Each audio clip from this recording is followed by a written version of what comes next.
Này, cắn hết rồi. Dọc. Trần. Đấy. Ấy ra đâu xài chơi.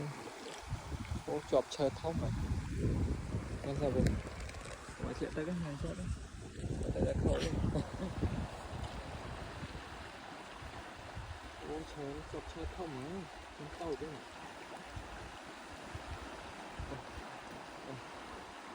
Ý cúp chư đấy.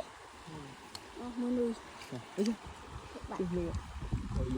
Bật mé này. Nuôi cho tôi. Vâng.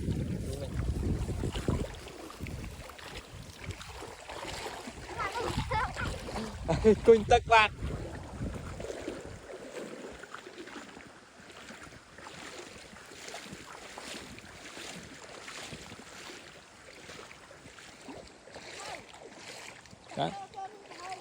Hả?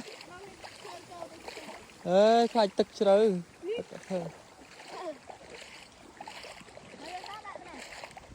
Ba chi thế này?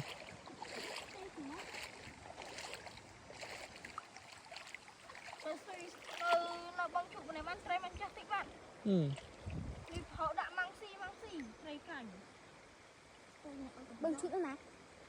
Vị bạc, vị play bạc. Còn khăn giật một mót á. Tê sủa tê tập phá nhâm tê Em lang tới câu phụ tao rồi. Vâng. Bán. Tê tập phá nhâm tê. Nè, tới câu. Lang tới. Bưng chút mình đang chút bưng chút nữa nè.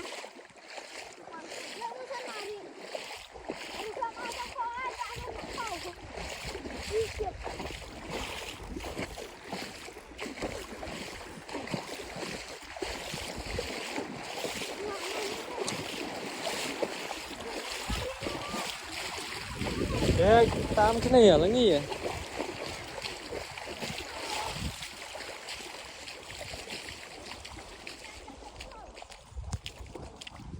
Biết sao mà